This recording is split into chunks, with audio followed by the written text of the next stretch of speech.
The soft music fills the air as Emma approaches little Lily, only 7 years old, sitting alone in the vast garden of the mansion. The child holds a children's storybook, but her eyes are empty, lost in a silence that has lasted 3 long years. Emma kneels beside the girl, whispering sweet words that seem to touch something deep in that little soul. Suddenly, Lily's lips move almost imperceptibly, as if they were about to form a word long forgotten.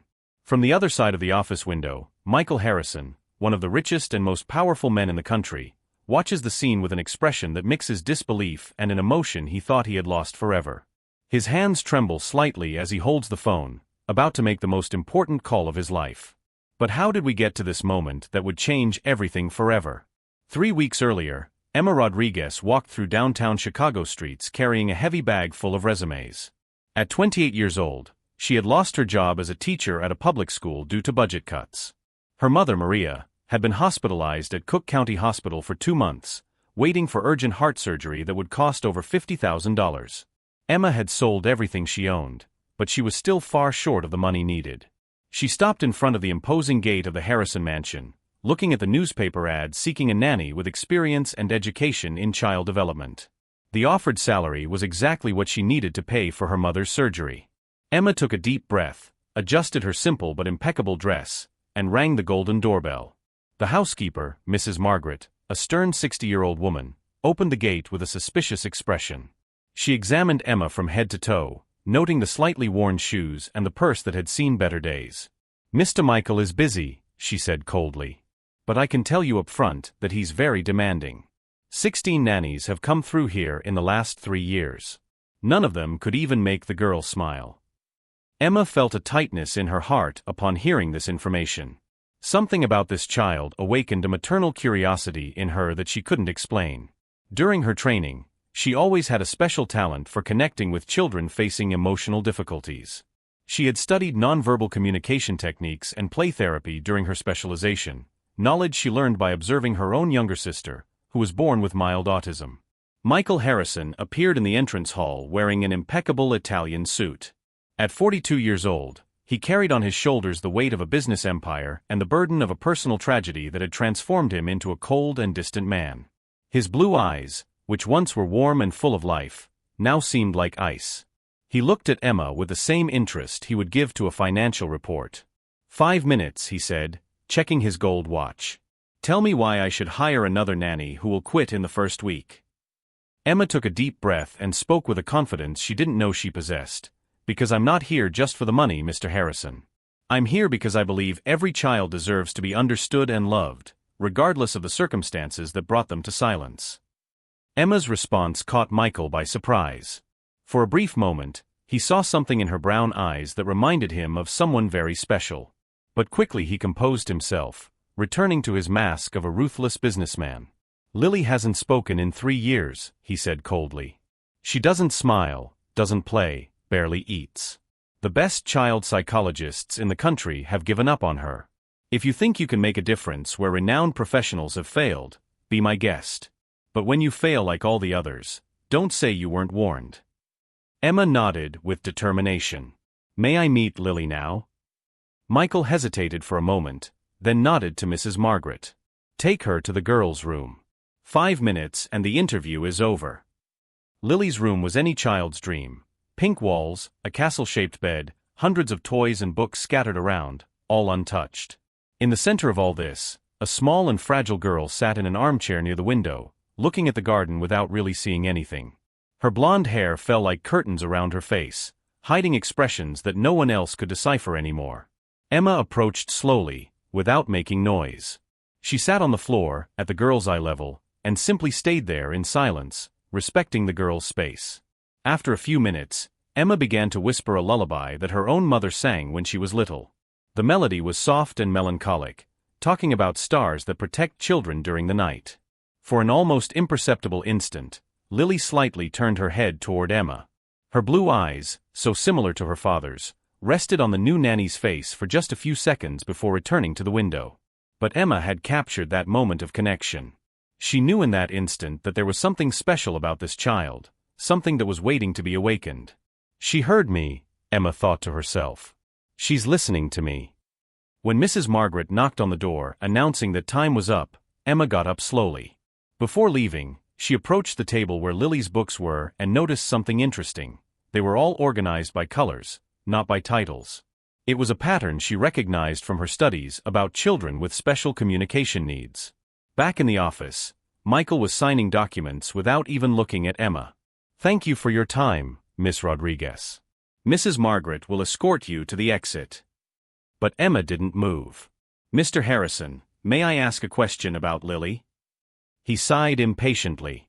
"There's nothing to discuss. Lily is a lost cause. The doctors have already confirmed it." Emma felt anger growing in her chest, but kept her voice calm. "When was the last time you really looked at your daughter? When was the last time you sat with her, without agenda, without rush, just to be present?" The silence that followed was tense. Michael looked up from the papers and shot Emma an icy glare. "How dare you question me about my own daughter?" Emma knew she was risking everything, but something inside her couldn't simply walk away. Lily organizes her books by colors. That means she has a system, her own logic. Children who do this usually have very developed visual intelligence. She heard me singing and reacted, even if subtly. That means she's not lost, Mr. Harrison. She's waiting. Michael stood up abruptly from his chair. "Waiting for what?" "She's been waiting for 3 years. Ever since." He stopped abruptly, as if he had caught himself about to reveal something too painful to be said aloud. Emma perceived the pain hidden behind the anger, and her voice softened. "Ever since her mother died in the car accident," she said gently. It wasn't a question, but a statement based on her intuition. Michael's face closed completely. "Get out of my house. Now." But Emma didn't intimidate. Lily was in the car when it happened, wasn't she? She saw everything. That's why she stopped talking. The silence in the room was deafening. Michael gripped the edge of the desk so tightly that his fingers turned white. "You don't know anything about my family." Emma took a step forward. "I know that Lily needs someone who believes in her. I know that you need that too. Give me 2 weeks. If I don't achieve any real progress, I'll leave and never come back. But if I do, you promise you'll start believing in your daughter again." Michael stared at her for long seconds. There was something in Emma's determination that painfully reminded him of his late wife, Sarah. "1 week," he said finally. "And don't even think about filling my daughter with false hopes. Please subscribe to the channel and turn on notifications so you don't miss any emotional stories like this one." The next day, Emma arrived at the mansion carrying only a small backpack. Mrs. Margaret received her with the same coldness as always, but Emma noticed that the housekeeper was curious to see what would happen. "The rules are clear," said Margaret as they walked through the marble corridors. "Lily has breakfast at 8, lunch at noon, and dinner at 7. She doesn't leave her room except for meals. She doesn't like loud noises and doesn't interact with anyone. Mr. Michael works late and shouldn't be bothered." Emma nodded, but mentally she was already planning to break several of those rules. She knew from experience that traumatized children needed routines, but also small positive surprises that helped them rediscover the joy of living. Emma's first official encounter with Lily was at breakfast. The girl was sitting alone at an enormous table, mechanically moving the spoon in the oatmeal that Mrs. Margaret had prepared. Emma sat in the chair next to her, instead of standing supervising like the other nannies did. She took a small drawing notebook from her backpack and began sketching the view from the window. She didn't say a word, just drew with concentration, occasionally smiling to herself when she managed to capture some interesting detail. After a few minutes, Lily stopped stirring her food and began observing Emma's hand movements on the paper. It was minimal progress, but Emma knew that every small step was important. During the first week, Emma established a different routine. Instead of trying to make Lily talk, she created an environment where communication could flow naturally. She brought books with colorful pictures and left them scattered around the room, always organized by colors as Lily liked. She sang softly while tidying the room, always the same gentle melodies that seemed to calm the girl. On the 3rd day, Emma noticed that Lily had moved some books around, creating a new color pattern. It was her way of communicating, of showing that she was paying attention. Emma responded by reorganizing the books in a different sequence, as if it were a silent game between them. Michael observed these interactions from a distance, always frowning and suspicious. During the week, he made sure to check Lily's room several times, looking for signs that Emma was forcing his daughter into anything. But what he saw confused him. Emma and Lily seemed to be developing their own language, made of subtle gestures, meaningful looks, and small changes in the room's arrangement. This isn't real progress, he muttered to himself. It's just imagination. But deep down, he was beginning to notice small changes in Lily. She was eating a little better, sleeping more peacefully, and occasionally he caught her observing Emma with an interest he hadn't seen in years. At the end of the first week, Emma asked to talk with Michael. They met in his office, which was filled with photos of Lily and Sarah before the accident. Emma noticed there was one photo in particular that caught her attention: Sarah and Lily painting together in the garden, both covered in paint and laughing. Lily loved painting with her mother, Michael said, following Emma's gaze. After the accident, she never touched a brush again.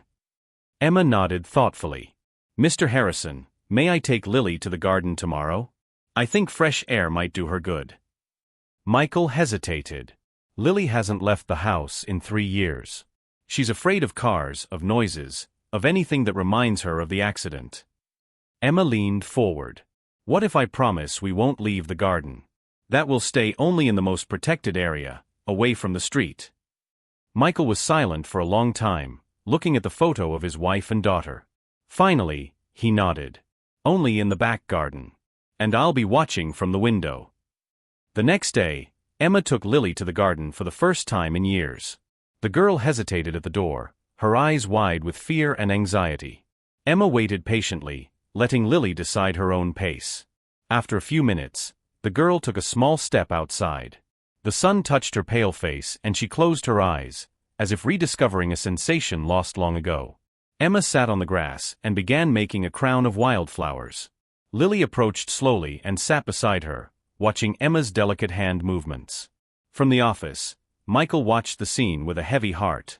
Seeing Lily in the garden where she used to play with Sarah brought back painful memories, but also a strange feeling of hope that he had buried long ago.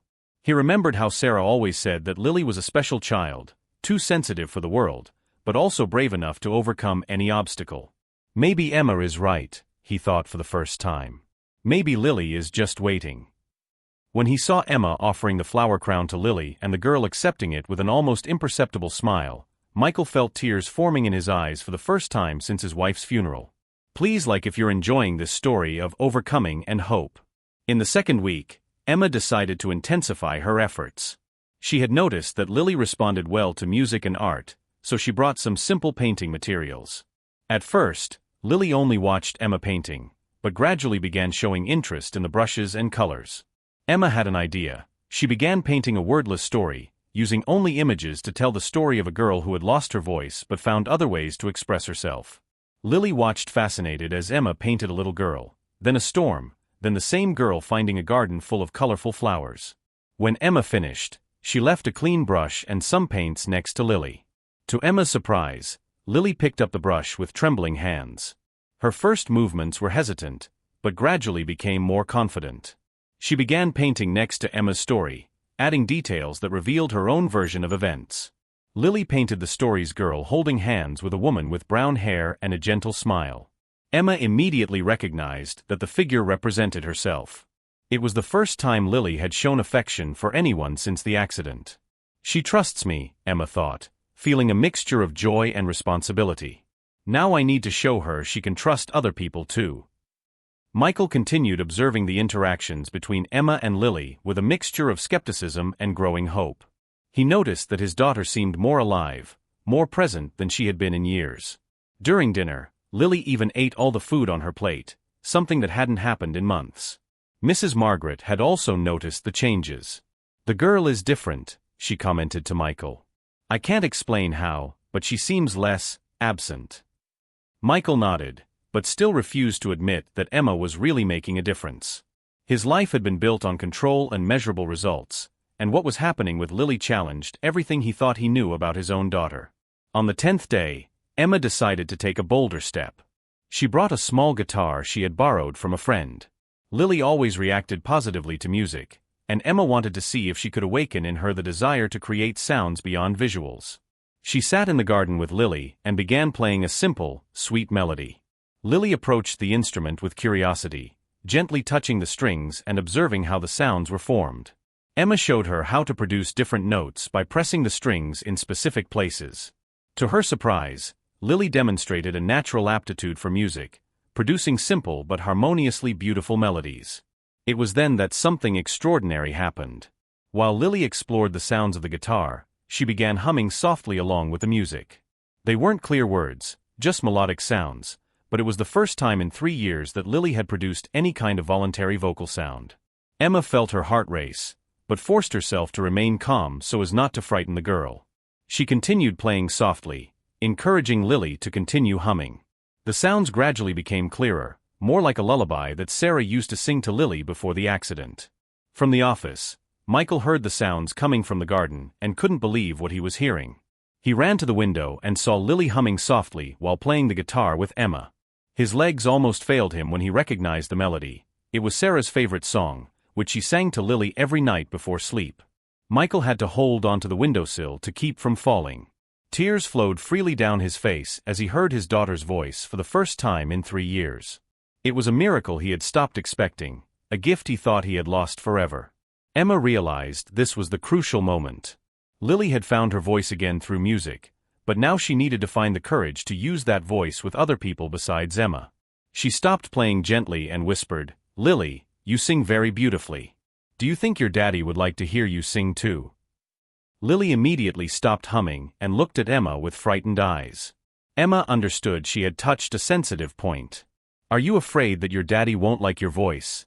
she asked gently. Lily nodded almost imperceptibly, her eyes filling with tears she struggled to contain. Emma approached Lily and hugged her gently. "You know what I think? I think your daddy misses your voice so much that he would cry with happiness just to hear you say hi." Lily pulled back slightly and looked directly into Emma's eyes. It was the first time they had direct and prolonged eye contact. Emma saw all the pain, fear, and longing that Lily carried within herself. "Do you want to know a secret?" Emma whispered. "Your daddy comes to the window every day to watch us play. He misses you very much, but he doesn't know how to talk to you because he's scared too." Lily processed this information in silence, her eyes turning to the office window where Michael was still watching. It was then that Lily did something that surprised even Emma. She got up slowly, still holding the guitar, and walked toward the house. Emma followed her at a respectful distance, ready to intervene if Lily changed her mind. Lily stopped at Michael's office door and stood there, clearly fighting an internal battle between fear and the desire to reconnect with her father again. Michael, who had observed his daughter's entire approach, opened the door slowly, not knowing what to expect. Father and daughter stared at each other in silence for long seconds, two broken hearts trying to find their way back to each other. Lily raised the guitar with trembling hands and began playing the same melody she had hummed in the garden. Her voice, fragile but determined, joined the music. "Mommy," Mommy said. "I was her little star." She sang, her voice breaking with emotion. Mommy said, "You are my little star too." Michael fell to his knees, sobbing as he heard his daughter's first words in 3 years.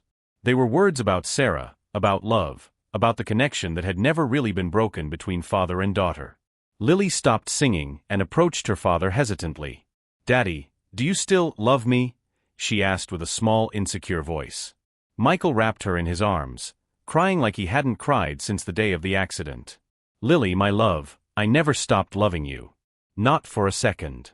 Daddy was lost, Daddy was scared, but I always loved you more than anything in the world."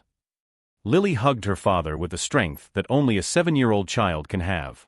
I thought you didn't love me anymore, because I couldn't talk, because I reminded you of Mommy, because it was my fault she died."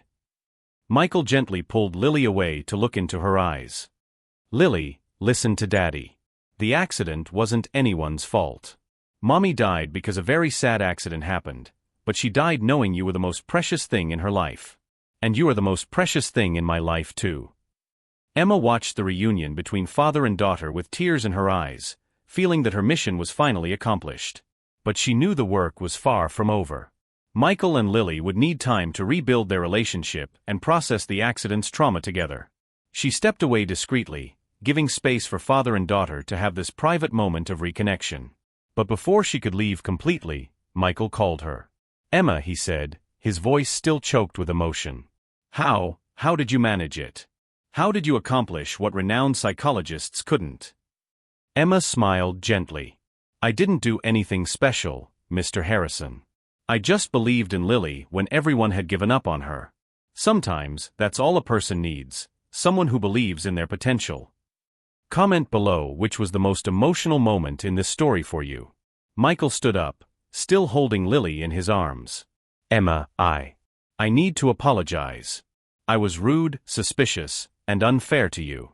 You saved my daughter. You saved us. Emma shook her head. You don't need to apologize. You were protecting Lily the only way you knew how. Sometimes, when we're very afraid of losing someone, we end up distancing ourselves from that person to try not to suffer more. Michael nodded, understanding perfectly what Emma meant. You'll continue working with us, won't you? Lily needs you. I also need you to help me be a better father. Emma looked at Lily, who was watching the conversation with attentive eyes. If Lily wants me to stay, I'll stay. Lily broke free from her father's arms and ran to Emma, hugging her legs. Emma, you're my friend. You helped me find my voice. Please don't go away. Emma knelt to be at Lily's height and hugged her lovingly. I'm not going anywhere, Lily. We'll continue painting, singing, and discovering new things together, okay? Lily nodded vigorously, her face lighting up with the first true smile she had given since the accident. It was a smile that illuminated not only her face, but the entire environment around them. In the weeks that followed, the Harrison mansion underwent a complete transformation. Michael, who previously worked until late hours to avoid confronting his pain, began coming home earlier to spend time with Lily.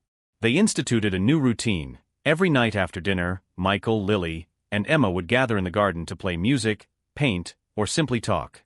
Michael discovered aspects of Lily's personality he didn't know, her passion for butterflies, her natural ability for music, her fertile imagination that created fantastic stories about the garden flowers. Emma observed these transformations with a heart full of joy. She had managed not only to help Lily find her voice, but also help Michael rediscover his role as a father. The communication between father and daughter, which had been abruptly interrupted by trauma, was being rebuilt day by day, conversation by conversation, hug by hug. Lily was becoming a child again, curious, laughing, full of life. But more important than that, she was learning that she was loved unconditionally, that her voice mattered, and that she had a safe place in the world. One day, 3 months after the first meeting between Emma and Lily, something happened that no one expected. Lily was playing in the garden when she saw a blue butterfly perched on a red rose. She ran to the house shouting, "Daddy! Emma! Come see! There's a butterfly just like the one Mommy drew in my room." Michael and Emma came running, fearing that Lily was having some kind of crisis when mentioning her mother. But when they reached the garden, they found Lily radiant, pointing to the butterfly with pure joy. "Mommy sent her to tell me she's proud of me for talking again," Lily said with absolute conviction. Michael knelt beside his daughter, observing the butterfly that really did seem special. "Do you think Mommy is happy?" Lily nodded enthusiastically. "She's very happy. She told me in a dream that you were also sad like me, but now we're both better because we have Emma to help us." Michael looked at Emma with an expression of deep gratitude. "Lily is right," he said. "Your mother would be very proud of how brave you were and found your voice again. And I'm also very proud of you." The butterfly flew in circles around the three of them before disappearing among the flowers, as if it really had come to deliver a message of love and approval. That night, Michael asked to talk alone with Emma. They sat on the porch, watching Lily play peacefully in the garden under the evening light. "Emma," Michael began, "I want you to know that what you did for us goes far beyond being an exceptional nanny. You gave us back our family. You taught me that being afraid of losing someone doesn't mean we should distance ourselves from that person." Emma smiled. "Mr. Harrison, can I say something? On the day I arrived here, I was desperate. My mother needed urgent surgery, and I didn't have money. I thought I was coming here just to earn a salary. But now I understand that you saved me as much as I saved you." Michael leaned forward, curious. "How so?" Emma took a deep breath. "After I lost my job as a teacher, I was starting to doubt if I really had talent for working with children. I was losing confidence in myself. But Lily showed me that sometimes the deepest connection happens in the quietest moments. She taught me patience, taught me to listen with my heart and not just with my ears. She reminded me why I chose to be an educator, to make a difference in the lives of children who need someone who believes in them. Michael nodded, understanding perfectly what Emma meant. And there's one more thing, Emma continued. My mother had the surgery last week and is recovering very well. The doctor said she has great chances of living many more years. When I told her about Lily and everything that happened here, she said something I'll never forget. Daughter, God put special people in our path exactly when we need them most. Lily needed you, but you also needed her. Michael felt a lump in his throat. Your mother is a wise woman. And you, Emma, are an angel who came into our lives when everything seemed lost. 6 months after that first meeting, life in the Harrison mansion had been completely transformed. Lily was no longer the silent and sad girl who hid in her own room. She had become a vibrant child, full of questions, always telling stories about her discoveries in the garden. Her laughter echoed through the house corridors, bringing life to a place that for years had been dominated by silence and sadness. Michael had learned to balance work and family, discovering that being a present father made him not only happier, but also more productive in his business. Emma continued working with the family, but her role had evolved far beyond being just a nanny. She became a bridge between father and daughter, a counselor who helped Michael navigate the challenges of raising a child who had been through trauma, and a dear friend whom Lily considered part of the family. During this period, Emma had also resumed her studies, pursuing a specialization in child therapy with the financial and emotional support of Michael, who insisted on investing in the professional development of someone who had done so much for his family. A special day arrived when Lily turned 8. Michael organized a small, intimate party in the garden, inviting only a few neighborhood children and, for the first time since the accident, some close family members. Lily was radiant in her blue dress, running through the garden and playing with the other children as if she had never spent years in silence. During the party, she climbed onto a small platform that Michael had set up and, holding her guitar, announced, I want to sing a song I wrote to thank the most important people in my life. With her clear and melodious voice, Lily sang a simple but deeply moving song about a girl who had lost her voice in a storm, but found special people who helped her sing again. The lyrics talked about her father, who always loved her even when she couldn't speak, about her mother, who lived forever in her heart, and about Emma, who had been her light in the darkness. There wasn't a dry eye at the party when Lily finished singing. Michael approached the stage with tears of pride in his eyes and hugged his daughter.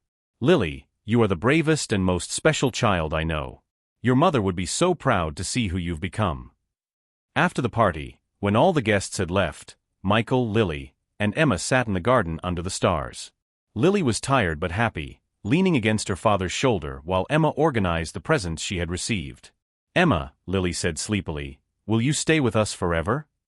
Emma looked at Michael, who nodded with a warm smile. For as long as you want me here, Lily. This is my family now too. Lily smiled and closed her eyes, secure in the love of the people who mattered most in her life. But life still had a special surprise in store for all of them.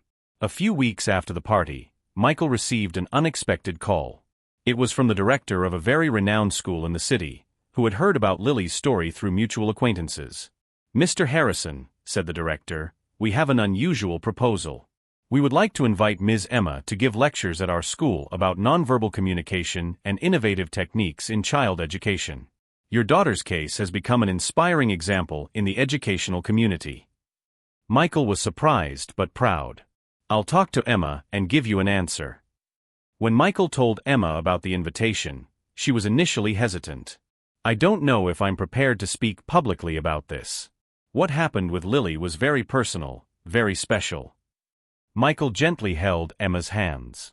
Emma, you have a gift. What you did with Lily can help hundreds of other children and families going through similar situations. You can't keep this knowledge just to ourselves. Lily, who was listening to the conversation, ran to Emma and hugged her. Emma, you have to tell other people how you helped me. That way, other children like me can find their voice too. Emma accepted the invitation, and her first lecture was a resounding success. Educators, psychologists, and parents packed the school's auditorium to hear the story of how a nanny with training in child development had managed to achieve what renowned specialists couldn't. Emma spoke passionately about the importance of patience, nonverbal communication, creating safe environments for traumatized children, and mainly, about never giving up on a child, even when all signs point to the impossibility of recovery. During the lecture, Emma told in detail about her journey with Lily, always respecting the family's privacy, but sharing the techniques and approaches she had used. She emphasized that there were no magic formulas, but rather the need to observe each child individually, understand their unique forms of communication, and create bridges of trust through activities that were meaningful to them. Every child has their own language, Emma told the audience. Our job as educators and caregivers is to learn to speak that language, not force the child to speak ours. The success of the first lecture led to many others. Emma began being invited to educational conferences throughout the country, always carrying with her the message of hope and perseverance she had learned from Lily. Michael fully supported this new career of Emma's, helping her organize her schedule and even accompanying her to some lectures where he told, from a father's perspective, how Emma's approach had transformed his family. A year later, something extraordinary happened. Emma received a proposal to write a book about her experiences and methods. The publisher had attended one of her lectures and was impressed with the depth and humanity of her approach. We believe your story can inspire not only educators, but also parents who are facing similar challenges, the editor said. You have a powerful message to share with the world. Emma was initially intimidated by the idea of writing a book, but Michael and Lily encouraged her. Emma, you changed our lives, said Michael. Imagine how many other families you could help through a book. Writing the book was an emotionally intense process for Emma. She had to revisit difficult moments of her journey with Lily, but also rediscover the beauty of the small victories that had marked the girl's progress. Lily actively participated in the process, suggesting that Emma include some of her paintings in the book and even helping choose the title, The Voice That Was Never Lost, A Journey of Love, Patience and Rediscovery. Michael wrote the book's foreword, sharing his perspective as a father about the transformation Emma had brought to his family. The book launch was held at the Harrison Mansion itself, in an intimate party for friends, family, and colleagues from the educational field. Lily, now 9 years old and completely recovered, insisted on singing at the launch party. Her performance moved all those present, especially when she dedicated the song to Emma, who taught me that my voice is a gift I should share with the world. The book became a bestseller in the field of education and child development, helping countless families and educators deal with children facing traumas similar to Lily's. Share in the comments if you know any similar story of overcoming and transformation. 2 years had passed since Emma had first entered the Harrison Mansion as a desperate young woman looking for just a job. Now she was a nationally respected educator, author of a book that was helping thousands of people, but mainly, she was part of a family that loved her unconditionally. Lily had become a confident and articulate girl, who used her experience to help other shy children at school. Michael had learned to balance professional success with paternal presence, becoming not only a successful businessman, but also a father his daughter admired and trusted completely. One Sunday afternoon, while the three were in the garden, Michael reading a book, Lily painting a butterfly that had landed on a flower, and Emma preparing material for her next lecture, Lily made an observation that perfectly summarized everything they had lived through together. You know, she said, without lifting her eyes from her painting, I used to think that losing my voice was the worst thing that could happen to me. But now I understand that sometimes we lose things so we can find even better things. Michael and Emma stopped what they were doing to look at her. What do you mean by that, Lily? Asked Emma curiously. Lily finally raised her eyes from the painting and smiled. If I hadn't lost my voice, Emma would never have come to our house. If Emma had never come, I would never have learned that there are many ways to communicate besides words. And Daddy would never have learned that sometimes we need to stop working so much to pay attention to the people we love. She paused and looked at both of them with her blue eyes bright with precocious wisdom. So in the end, losing my voice helped me find an even stronger and more united family. Michael got up from his chair and hugged Lily, feeling a wave of emotion as he realized the depth of his daughter's emotional growth. Lily, you've become a very wise girl. And you're right, sometimes we lose things to find something even more valuable. Emma joined the hug, feeling that she had found her life's purpose through this extraordinary family.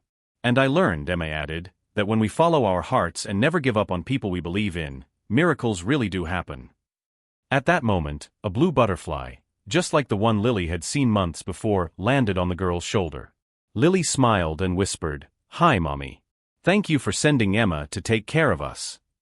The butterfly remained there for a few seconds, as if really listening, before flying toward the blue evening sky.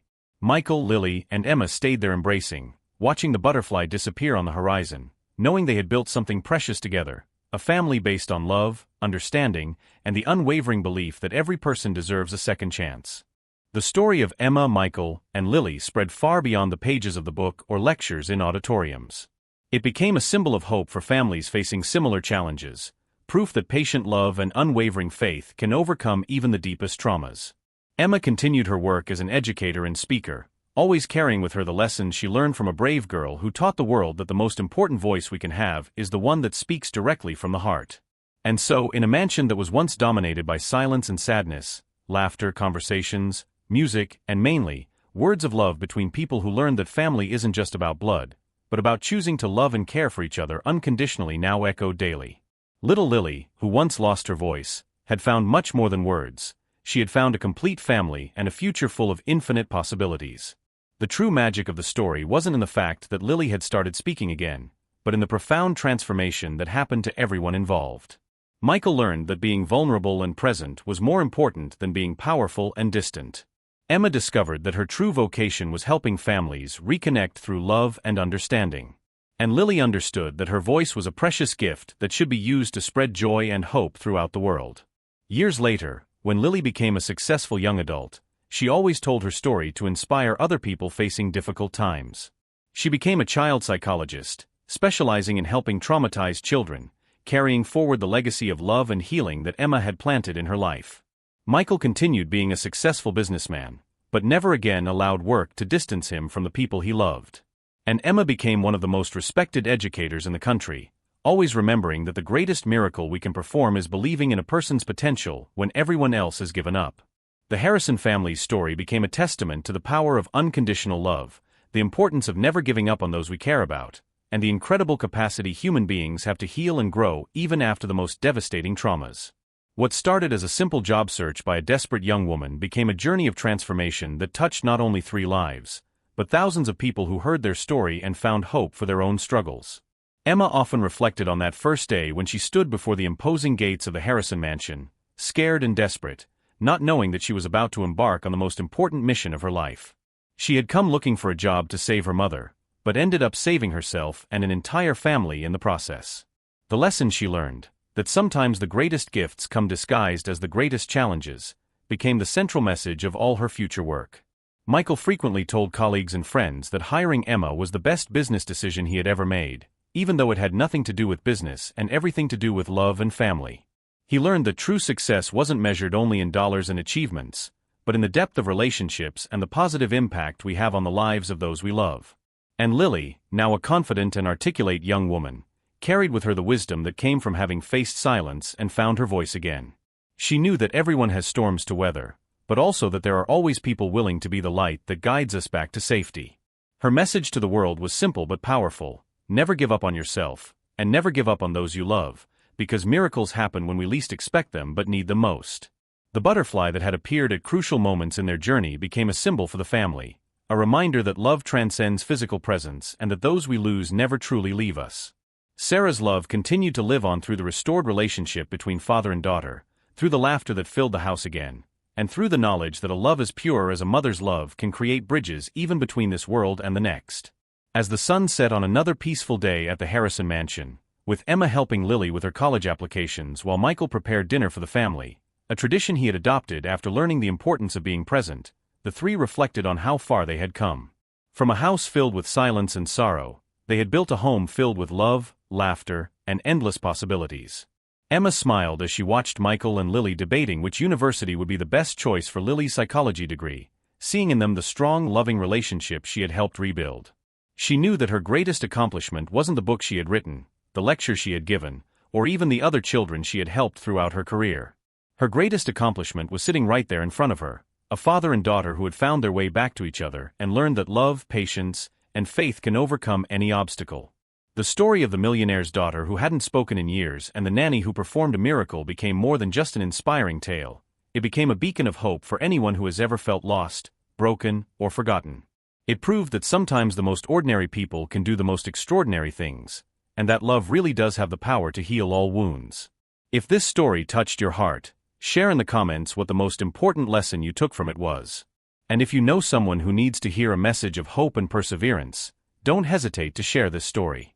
Sometimes, A single story can completely change a person's perspective on the challenges they're facing.